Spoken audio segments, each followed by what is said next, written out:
Meghan Markle here.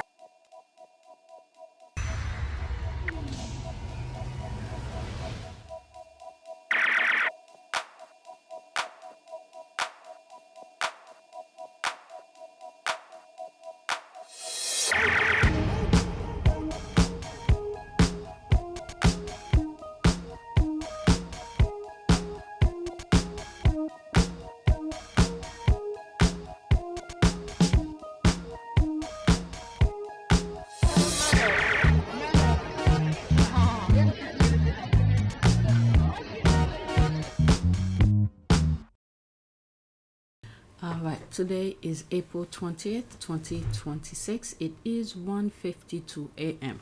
So yesterday I started recording and there were some tweets that I recorded the day prior. I needed to finish edit and then I just stopped recording.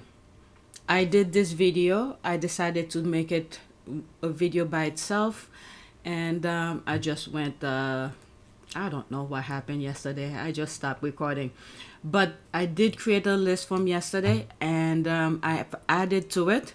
There were a lot of things that were being discussed. And Harry and Meghan's tour visit to Australia is over. There's still some talks about it. And there's some new things I want to share with you. So let's just go on X. Oh, I wasn't going to put this on the list, but I'm just gonna read the caption only because this video is like over 5 minutes. The Met Police interrogated me under caution. It has long become the enforcement arm of Zionists to suppress and oppress legitimate opposition, outrage, and dissent against Israel's war crime. Met Police isn't interrogating and prosecuting over 2,000 British Zionist Jews that serve an IDF killing babies, murdering Palestinians and Lebanese, but I'm the problem. Let me put all of you godless human waste of space Zionists on notice. As God is my strength, I will never stop speaking out against the evil, God-forsaken terrorist state of Israel and against your execution of complicity and manufacturing consent for its crime against humanity. So it seems like they went and interrogated her. But anyway, that's not my focus here. I put it on the list only if I decided to come back to it. At least I still have the link. Alright, so this was supposed to be my first tweet. Alright, so I saw this yesterday. Prince Vincent of Denmark, bowing to his godfather King Felip of Spain, who arrived to attend his confirmation, William Parker Bowles, has no real connection to any of the European royal family. So I thought I'd share that with you. This one is the heir to the throne. What is it? Their mother is there too. Is the one from Australia. And I believe him and the young lady in white are both are twins or something like that. I guess the event were for both of them. Let's see here. There's no sound.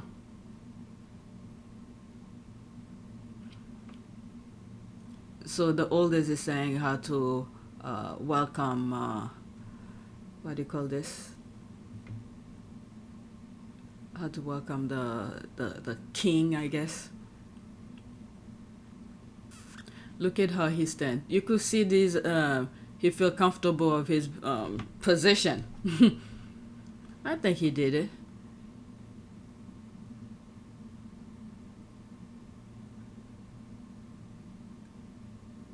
He's telling him how to do it. But anyway, so that's that. There's me here. Remember this? I was making reference to the caption from this point here. William Parker Bowles has no real connection to any of the European royal family. And I remember during the Queen's death, to her funeral, remember this, pointing down here, they disrespected her, the mother, Queen Mary of Denmark. At that time, she was not the queen yet. The mother-in-law was the queen. She stepped down since then. All right. They disrespected her, Queen Mary of Denmark. King Charles III allowed this crap, I'll share it with you, to happen during Queen Elizabeth II passing. The British royal family, a bunch of fools. In my humble opinion, all of that whatever they did to her. All of that was to not allow Harry and Meghan to attend. In the process, the British royal family bulldozed Queen Mary of Denmark and the mess as form of reasoning. Full BS, okay? So it's that invite and uninvite. The whole debacle was to prevent Harry and Meghan, mostly Meghan, from attending whatever they were doing. Okay, you could pause and read it. So that's pretty much it.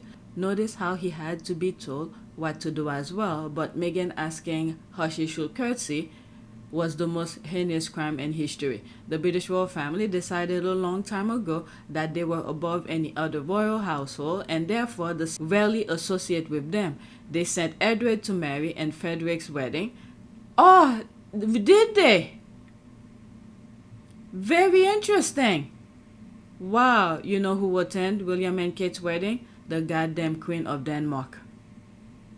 Very okay, this is new to me. I didn't follow them back. I don't even follow many of these people.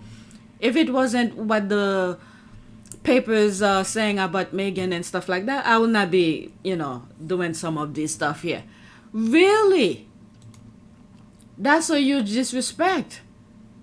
Okay, I love his bigger brother. Show him how to do it. What was it? Not too long ago, I remember the father had to go somewhere. I don't know where was he?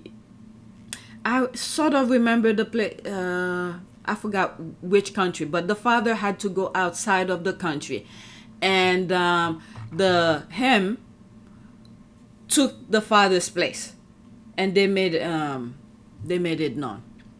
I just hope when he does become king, he doesn't do any stupid thing to the siblings, like what his grandmother did, taking titles off of the other son's children.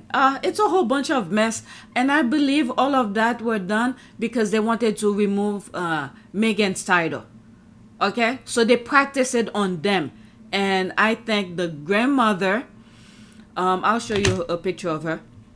The grandmother, who was the queen at that time, I don't think she wanted to do it, but as a favor to Charles, she did what she did as a test to see how it will go. And I think that's what forces her to step down as well. And then she was like, I'll do it, but I'm going to step down anyway. Her son will do what needs to be done and reinstate it. Something had happened where the king, the father of these kids, the one who married the one from Australia, did something, reinstate title to the kids. They have good relationship. It's the UK that's barbaric. But anyway, let's move on. I just wanted to share that video, okay? Next tweet. Alright. So it seems like on IG, Meghan had posted this video. Latest Insta post, Meghan posted a video wrap of their visit to Australia. I'm so thrilled they felt the love. She writes, Australia, you have our hearts. We love you too, Harry and Meghan. Alright, so let me go on IG. Okay, so I guess they posted during how do you call this? Easter. Easter's done. So that was Easter egg hunt. Alright, so there's Meghan post here. Look at Paula. There will be screenshot in between. Gifts they bring to the kids. That is so cute. Mother's Day collection. Okay, so that's other things here as ever. Alright, so that's different things. I wanted to focus on that one. Love is in the air.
All right. So okay. So that's from As Ever Official. All right. So that's different things. Okay. So that's pretty much it. Come On my way to see my friend Joanna Vargas. She got this incredible new treatment. I'm feeling really busted, so I can't wait to do this because I haven't had any time for me in ages. Let's go. As someone with sensitive skin, should I be worried? The cool thing about the ZERF, it is radio frequency. It's putting the radio frequency deep into the dermis. It's a stamping tool instead of something that we're working the tissue to get warm. It's not heating you from the outside. It's what makes it painless. I can barely feel it. There's a lot of technical manipulation. All right, let me not waste time. I'm sorry. Let's go back on Twitter. Okay, so I shared that already. It was on IG.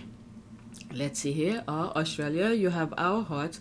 Don't forget to check out Sussex.com for a great article with all the details of the Australia trip. Tons of photos. Okay, I'll do that another time. Okay, every time I see this clip, I'm reposting it. It is such a feel-good compilation of Harry and Meghan's trip down under. It should be referred to as the Sussex tour. All to the tune of an Aussie classic that perfectly sums up the experience. They were in the gym in my neighborhood. Ah, very interesting. What wonderful memories. Yeah, there's a lot of people. I know the derangers are saying completely different things, but whatever, you have your own eyes. And let's not forget, especially in the hospital visit, the director, I think, had an interview. It's in one of my videos on PYTE. He said they didn't even publicize it, let people know that they were coming. So imagine if they did, there would have been much more people there. All right, they look so relaxed. What a lovely collage. Even using the JPY songs. Love it. There's that. Okay, so let's go to the next tweet. Meghan and video. Let's see here. Okay, so there's that again. Meghan shared a new Insta post saying, Australia, you have our hearts, and pointed fans to Sussex.com. I love that she directed to it. On stories, she showed welcome home banner as she and Prince Harry arrived back, plus gifts from Australia, lots for the kids. Yep. There's me here throwing shades for Pula. These two have a lot explaining to Pula, okay? What is this here? Oh my God, it's 5 minutes. Breaking Professor Tim Wilson, excellent take on Sussex's Australia trip. Okay, so this is extra. Okay, Professor Tim. I'll come back to this. Actually, I'm gonna put it on the list. Let me read these here. Bottom up. This is so beautiful. Give me goosebumps. Oh, for F's sake. So why the hell? I just don't understand why these people are coming and saying their nonsense. Thank you, Australia, for taking care of our lovely couple. Oh, there's a message for Princess Lily. She has her own fan now. That's cute. Oh, okay. I imagine the kids would rather have been with their parents rather than giving bits of this is business. This is business. You don't bring your kids to business thing. Can you imagine? Not only things in terms of security, it's so difficult for them. And then bring kids into the mix. And if they have to run, I don't even want to say what I'm thinking, but at least they have themselves. There was something that happened a couple years ago. Harry went to the UK by himself. Something had happened. The police took him where he was supposed to go, whatever event it was, and then the police left him. Okay, the police probably took orders from whoever was above Harry.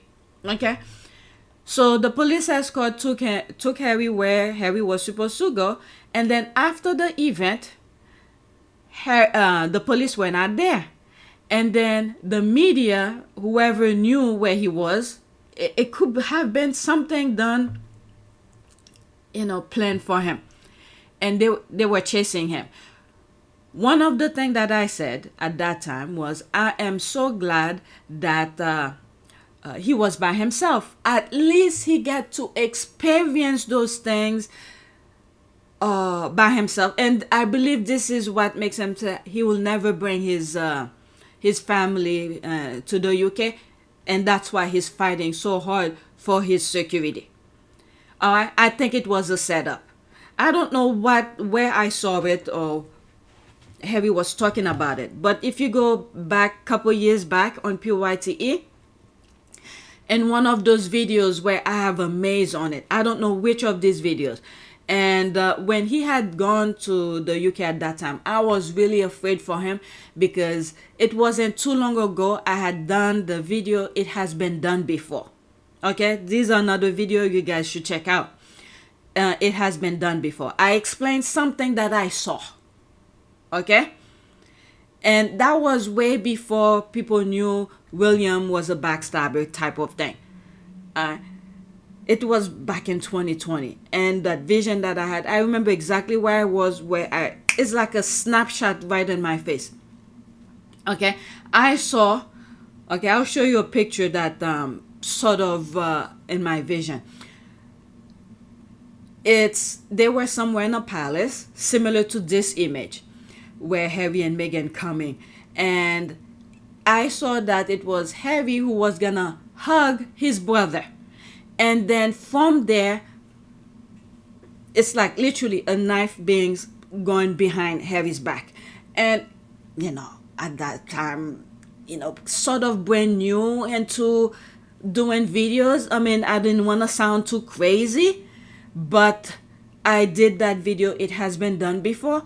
And I compare it to when the French invited Toussaint Louverture from Haiti to come to negotiate and things like that. And then they put him in prison, and, you know, you could look into the history of it.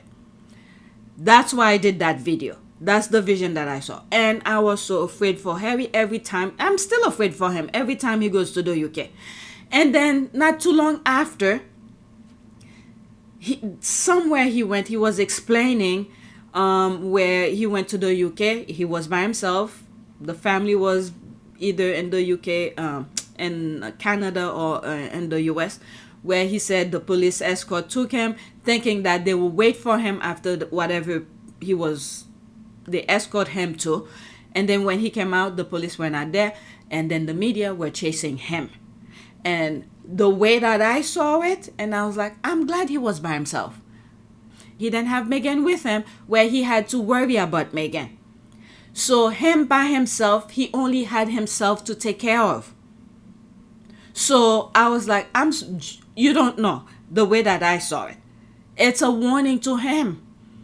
Because if he had his kids and things like that, he had to worry about everybody else. Make it difficult for him. Now that he knows how it felt to be by himself and these people were chasing him, so he could take precaution. So anyway, I don't know why I bring all of this.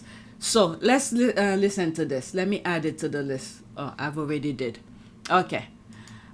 Breaking, Professor Tim Wilson, excellent take on the Sussex's Australia trip. All right. So there's no comment here. Let's go into this so it could be bigger. Pause it again. Professor Tim Wilson on the Sussex Australia trip. They, Harry and Meghan, remain vivid proof that the House of Windsor failed to hold together one of its few genuine global cross-market, younger, emotionally legible pairings. Harry, Meghan. Okay, so there's all of this. Let's listen. Almost 6 minutes. I thought I'd begin today with a nice story about Prince Harry and Meghan in Australia. On day one in Australia, the optics were plain. They arrived in Melbourne's Royal Children's Hospital and were greeted by large, warm crowds. Staff, parents, family, well-wishers lined the walkways, and even hostile coverage conceded the size of the reception and the positive atmosphere on the ground. Reuters described a petition against policing costs and a mixed public debate, yet the same reporting still recorded their hospital visit and the attention they drew. The Guardian likewise noted their warm reception at the hospital, even while stressing the commercial side of the trip. The Telegraph, from a paper seldom accused of softness towards the Sussexes, said the crowd was as big as the reporter had seen on such an engagement and judged the first day's public reception overwhelmingly positive. That matters because monarchy is not merely a constitution in costume. Monarchy is theatre. It is presence, poise, mood, symbolism, and the strange ability to make strangers gather in the rain for a glimpse of a family that they do not know. And on that test, Harry and Meghan still possess something potent. They have what public life craves and institutions rarely manufacture at will: recognizability, emotional pull, and crowd energy. Those are not trivial things. Those are the currency of royal relevance. But Australia suggests a harsher truth for the institution they left behind. The Sussexes still know how to do the job, or at least the visible part of the job. Harry looked at ease with veterans and mental health campaigners. Meghan moved easily through hospital wards and a women's shelter. Their programme, children's health, veterans, domestic violence support, mental health, community well-being, was tightly aligned with the causes they have long tried to make their own. Okay, this brings to mind when all four of them were on stage, Meghan let them know exactly what she was all about. Touched on it before. It's well known, you've championed the empowerment of women and young girls and promoting their self-worth. How do you hope to continue that work with the Royal Foundation? Yes, I mean, I think that knowing that I've just been here for 3 months, right? And in that amount of time, but with that said, for me, it's very important to, once you hit the ground running, even if you're doing it quietly behind the scenes, which is what I've focused my energy on thus far, is meeting with the right people, meeting with the right organizations behind the scenes quietly, learning as much as I can so that I can maximize the opportunity we have here to really make an impact. I think what's interesting is I hear a lot of people saying, when speaking about girls' empowerment, finding and knowing their worth, or women's empowerment as well, you'll often hear people say, well, you're helping women find their voices. And I fundamentally disagree with that, because women don't need to find a voice. They have a voice, they need to feel empowered to use it, and people need to be encouraged to listen. And I think right now in the climate that we're seeing with so many campaigns, I mean, with Me Too and Time's Up, there is no better time than to really continue to shine a light on women feeling empowered and people really helping to support them, men included in that. I mean, it makes such a tremendous difference. So, yeah, just I guess we wait a couple months and then we can hit the ground running. But up until then, I'm pretty excited. Okay, and what her focus was. And she remained true to that. All right? Even critics who disliked the commercial packaging still had to admit the subjects chosen were familiar, focused, and highly legible to the public, and that is where the loss to the royal family, I think, becomes visible. The monarchy didn't part company with two dull, dutiful non-entities. They parted company with two people who generate attention at scale, especially when placed in emotionally charged settings. Harry still carries the mix of military background, vulnerability, mischief, and approachability that makes him effective in veteran and mental health spaces. Meghan still carries glamour, camera sense, and a manner of directness with members of the public that produces strong images. One need not romanticize them to see this. One need only look at the photographs and the reception. This is not the prince and the showgirl. This is reality. That's right. The deeper irony is this: the critics accuse them of trading on royal aura. Yet the very fact that the aura still works tells us something important. The institution did not extinguish their public magnetism, it exported it. In effect, the royal family helped create a globally marketable pair, then lost control of the product. So now, whenever Harry and Meghan step into a hospital, a veterans venue, or a public welfare setting overseas, they receive and they revive a question but Buckingham Palace would rather avoid. What would this have looked like if the rupture had never happened? What goodwill, what reach, what generational renewal was thrown away? The Telegraph framed the tour in precisely those terms, arguing that whatever palace insiders say in private, they will be watching closely because the pair still look like an asset that was lost. When hostile voices ask who even wants this visit, the answer is visible in the crowd barriers. Plenty of people do. If a couple described as washed up, polarizing, commercially compromised, and institutionally marginal still pull this level of attention in Australia, then the monarchist problem is not Harry and Meghan's irrelevance. The monarchist problem is that they are not irrelevant enough. They remain vivid proof that the House of Windsor failed to hold together one of its few genuinely global, cross-market, younger, emotionally legible pairings. Harry... But you know what's the problem is? The royal family, the British royal family, is putting that on themselves. If they had just let Harry and Meghan be, okay, let's pick up once Harry and Meghan left the UK, okay? They wanted the spotlight in the UK, they wanted to be relevant to the people in the UK, whatever. They kicked Harry out. Let's say from this point on, if the media in the UK had left Harry and Meghan alone from that point on, 2020, they left and focus on the royal family, whether they do event or not. Don't mention Harry and Meghan at all. Just completely ignore them. Yes, I could understand.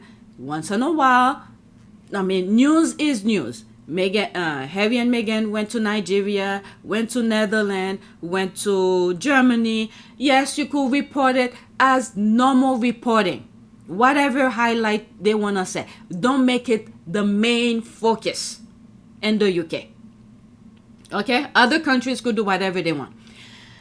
But the thing is that they consistently going after them daily, every single day. And it actually bringing more people to look into what the British media is talking about. What are they talking about? Why are they so negative about Harry and Meghan? Well-minded people will do the research and find out that, you know, what's the big deal? What's the noise? Okay? Once they take a look into the nonsense the British media is talking about, they see a completely different scenario. It's light and day. Then people start saying, oh, are they doing this? Oh, I didn't know they're doing that. This is how the freaking media in the UK got me. Okay? Yes, they probably were aware Meghan and Harry got married. Americans don't give a shit about them. But the consistent negativity push people to go and look. Why the negativity? Okay? Let's say the media in the UK left Harry and Meghan alone. Don't mention them. Maybe highlight, just to be somewhat fair, highlight their work, whatever they're doing here and there. Oh, today Harry and Meghan went to the children's hospital. You say what it, and then move on. Okay? You don't talk about it the next day or the next day after. Meghan and Harry went to Nigeria. They did the thing. On that day, you highlight what they did for news purposes. Okay? The media will talk about it. The people in the country of the UK will know about it. So to make it fair, just do a quick highlight. But the negativity consistently make people see the royal family in the UK in a completely different way. Because they can't, and then let's not forget the lawsuit that Harry have done. Okay, I think there's one more still going on. I haven't heard much about it lately. Okay, so the negativity is created. Okay, the negativity of the British royal family is created by the media in the UK. It pushed people to look deeper into why they're talking so negatively about Harry and Meghan. Other than that, people will not give a shit. Okay, they will not care. The Sussexes, the Sussex squad, whoever used to follow Harry and Meghan from Tick days, from Suits, will still be there, do their thing individually. But the British royal family and the media in the UK force people globally to come together to do the pushback. All right. But they still don't get it. The British royal family and the British media still don't get it. The more they keep on talking negative about Harry and Meghan, it's pushing people to look deeper into it. Occasionally, randomly, I will come across a tweet that people talking about Harry and Meghan in a positive way. Sometimes I'll take screenshot of it, put it on my community board. You know, because they're not even Sussex squad. Random person saw something about Harry and Meghan and they decided to put the tweet about it, and then I share it with you, and I'll tell you, this is not the Sussex squad. This random person is talking in a positive way about Harry and Meghan. It's the British media who's pushing people to talk, it's self-inflicted pretty much. All right, let me move it back slightly. Let's say right here, and let's finish it. Pulled together one of its few genuinely global, cross-market, younger, emotionally legible pairings. Harry and Meghan remain a star attraction. They still draw, they still produce the sort of public scenes upon which royal mystique has always depended. The British press may wring its hands over what they have become, and palace loyalists may insist the institution is better off without them, but the pictures from Australia suggest another verdict. Yeah. The royal family did not shed dead weight. It pushed aside two of the most camera-ready, emotionally marketable, internationally resonant figures, and the world still notices when they walk into a room. In the end, that must be the real sting. Not that Harry and Meghan have left, not even that they complain. It is that outside the palace gates, before hospital patients, veterans, families, shelter residents, and waiting crowds, they still look like what the monarchy claims to embody: public interest, human contact, symbolic sparkle. And for an institution built on image, that is not a minor embarrassment. It is the whole argument. Yeah, the British royal family brought it up on themselves. If they had just left Harry and Meghan alone, okay, like I said, pick it up from once they left. This is what they wanted. They did not want Harry and Meghan to overshadow them. They left, give them the whole freaking country of the UK and Wales and however the setup of the UK is, and then leave them alone. Okay, do the family thing, but they don't see things like that because their way of being relevant is to destroy other people. I love him. Excellent analysis by Professor. I thought... All right, let me add one more. There's JTB. Okay, probably gonna summarize everything from Australia. All right, let's pause. 2 minutes and 24 seconds. Meghan, Duchess of Sussex, and Prince Harry just proved they don't need the palace to make impact. Australia showed up for them, and they delivered. Complete, undeniable success. All right. And after, there's the professor here, which I just shared. All right, there's pictures. All right, let's listen, and then I'll go over some of the comments. Prince Harry and Meghan, Duchess of Sussex's Australia trip, a complete, undeniable success. Full stop. Thank you, Australia. And to be very clear, although by default one can say this is a royal tour, simply because of the fact Harry and Meghan are royals, let's not call it that. This was not an official royal tour. Not semi-royal, not adjacent or anything institutional. This was done on their own time, on their own terms. No palace involvement, no institution, no royal machine behind them. So no, the royal family doesn't get credit for this. That's right. Prince Harry and Meghan, Duchess of Sussex do. From start to finish, this trip was intentional, polished. That's what I said once they left the UK and they said don't use HRH and all of that. The HRH was a way to connect, okay? To connect the royal family with them. The royal family did not want that connection. So they made sure for them not to use the HRH. And I mean, I know as I'm saying that, I'm thinking of the derangers talking about titles, take titles. As a matter of fact, there's many people, derangers who come under my videos, will say they need to take the titles away. I usually agree with them. I'll say, yes, take the damn title away. Enough already. Because Harry and Meghan, they do not need the title. Harry will always be Prince. Till the day he die. He will always be Prince. Okay?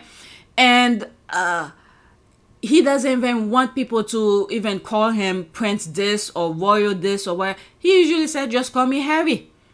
And for Meghan, the most important title for her is the mom. She will always be a mom till the day she die. Okay? That's a given. The moment you push anybody out of your stomach as a woman, you will always be a mom. Okay. As I'm saying that, I'm also thinking of adoptive parents. That also will constitute that, because there's some people who deliberately don't want to push a human being out of their vagina.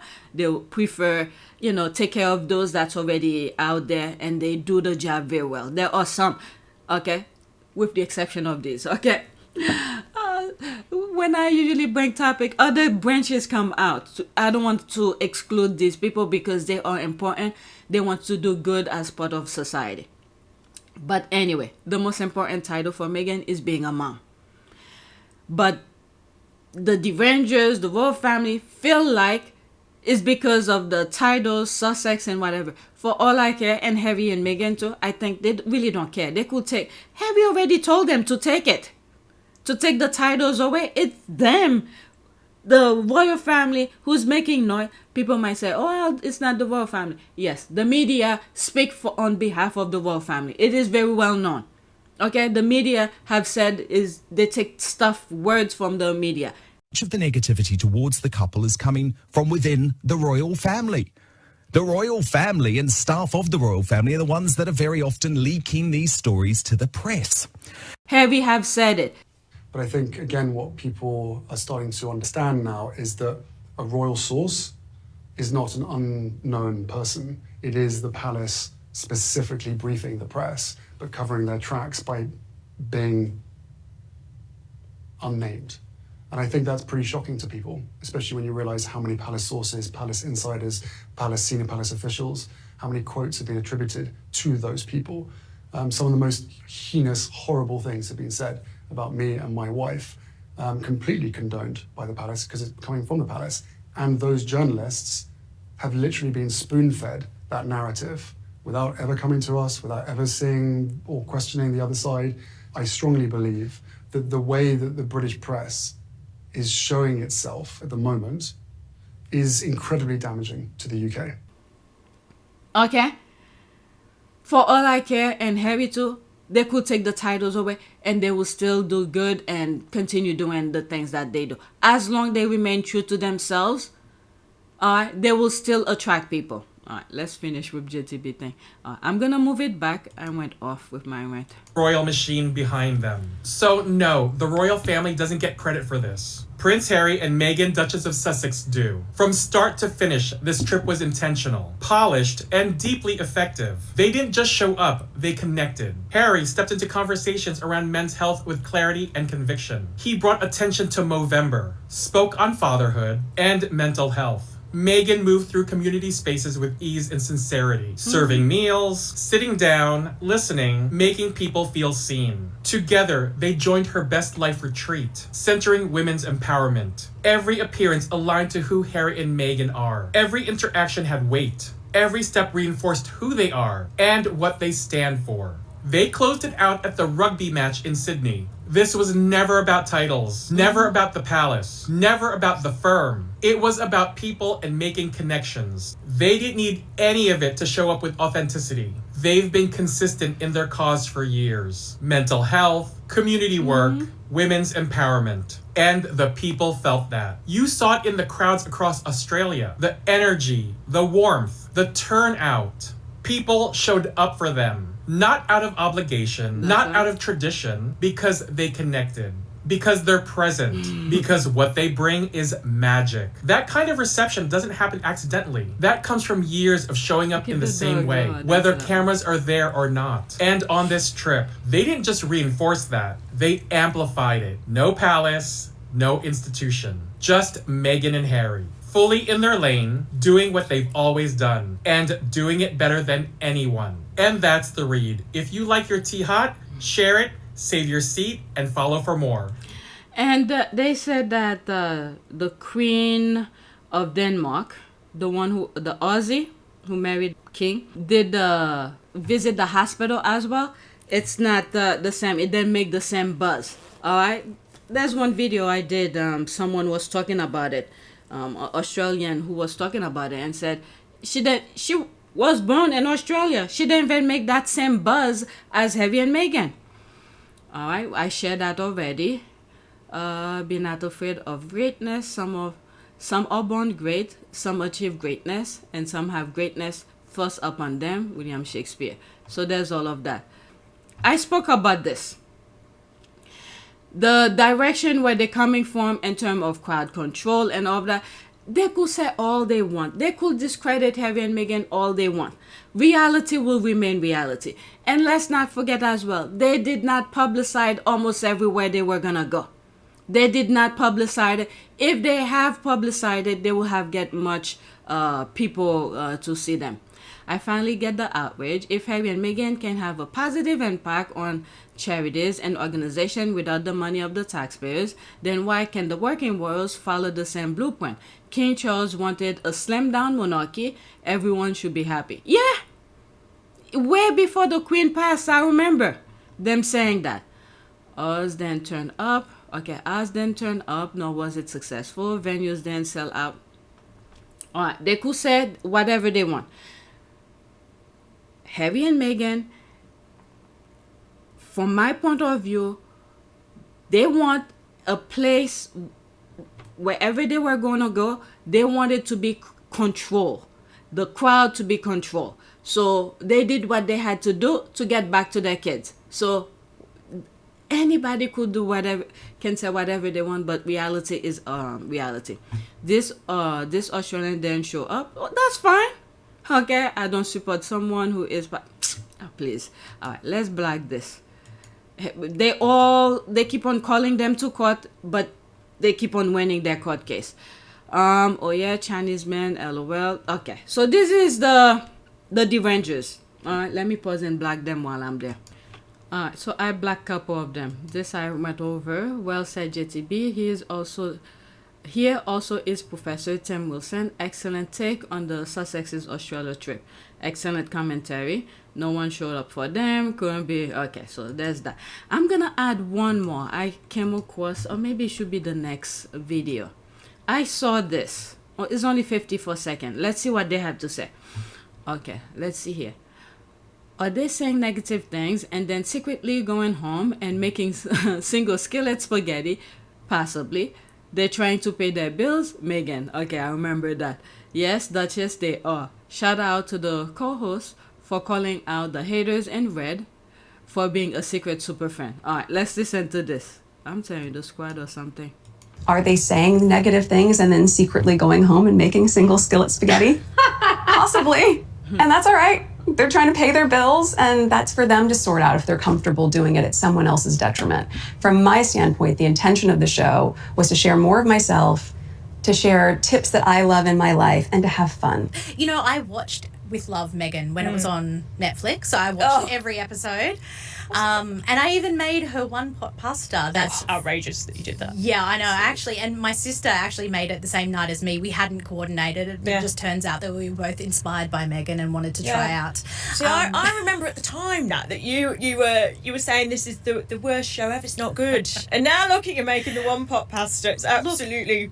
See, she gets into your head. Meghan gets into your head. She inspires me. Consciously inspires everyone. I think that's what we need to take. She does inspire me to elevate my life. Are they saying negative things? And They're not ashamed. They're not ashamed. The lady on the left is a supporter and happens to be British. You mean the one on the right in the white shirt? Yeah, she loves them and was pushing back on the BS the lady in red was saying. All right, let's see here.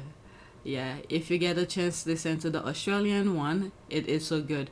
She won't hear a negative thing. She pushes back. LOL. Okay? So, I'm done. So, Meghan knew. She literally... This is why the squad put this together. Alright, so that said, I have more to share with you. The next video that I'm gonna do, I'm gonna start with this. There's a lot of videos, royal reporters who were bad-mouthing Harry and Meghan. So I'm gonna start with this, and there's a lot more. Alright, so that is it. Please take a moment to subscribe, like, and share. If you want to support this channel, there's a PayPal link and a Cash App link in the description. You could donate. Those who have donated, thank you. This video, I did it yesterday. I recorded yesterday and I was supposed to record more. And then I got tired and then went to do so many things and I didn't feel like recording anymore. So I decided to leave this by itself. So that's it. Thank you for watching.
It is a great privilege to be with all of you today.